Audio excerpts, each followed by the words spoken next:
Welcome back. Today I'm doing some test fitting and I'm going to install the fiber optics and lenses in this shifter console. And this is for fiber optics. So if you don't have I think it's 68 to 71, 2, then this doesn't apply to you, but maybe you're curious.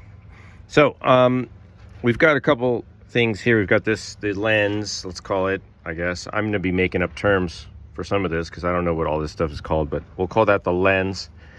We've got the mounting bracket or plate. And this is original, repainted. Not bad if I do say so myself.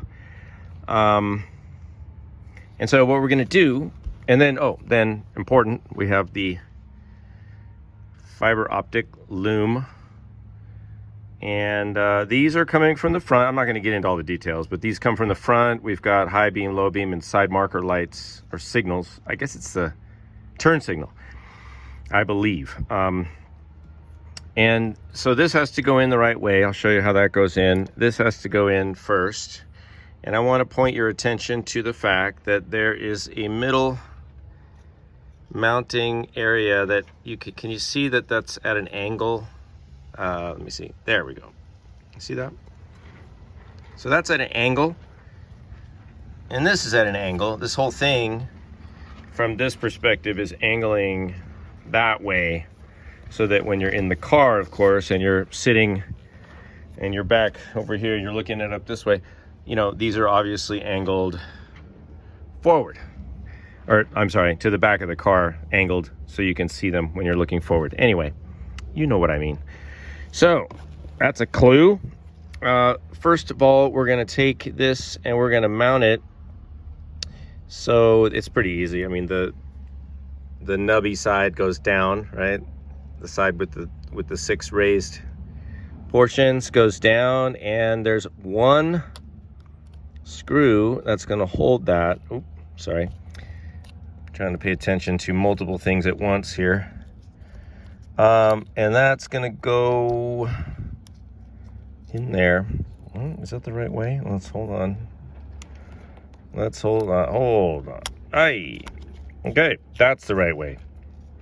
To make sure you have it in the right. Oh, well, here, let me just tell you something I just learned, which is there's a little nub there. That is the technical term. And then there's a hole right there. So doesn't that make it easy when you notice things? See, you guys are learning at my expense. And then I just went to the hardware store. I don't have all these little screws when I took the car apart. Do you think I saved them and bagged them and labeled them? Oh, you are so funny. So this is like it's a small screw. I think it's like a number, what is that? Number 8 or 10. So it kind of fits in here. I don't know what you're supposed to put in here. I tried looking it up. I couldn't find any information.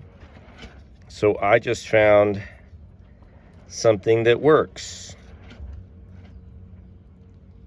Boom. All right, so that is installed. Oh, that's nice. So that's a little short screw. And then I've got 2 slightly bigger screws. These might be number 8. I don't know. It's that big. And I did test fit them in here. I'm going to show you the threads, what it looks like in there. I don't know. I think there were these types of screws that went in there. There are instances in the car where you're going into like something like this softer metal, and I think you just screw whatever goes in there. So just find something that goes in there, and you need 2 of those. And then of course the orientation of the loom is important. And again, you can look on the ends. These are angled. So this, I think it would go this way, right? Because, see, if you screw it straight down, if this is straight down, then everything's angling back just like that. Now, one thing that's interesting about this is that you would think that these would go pretty close, the fiber optic ends would be pretty close to the lenses, but they're not. They have these little raised portions right here on the posts, and those create a gap. So there's actually a pretty big gap between the ends of the fiber optics and what we're going to call the lens. So line that up. I don't know if I can. I don't think I can do this with one hand, you guys. So all I'm going to do is I'm going to put in these 2 screws and be right back. Welcome back. All right, so that's it. We've got a screw there, and fortunately, now I ordered these replacement fiber optics from Electric Limited. So far so good, but that's what it looks like from the cockpit. I liked it that this is actually super long, so I could work with this. I might leave this connected now, and then get all the center console stuff hooked up, and then drop it in. But I'm not quite ready to do that. I've got some other things I need to check.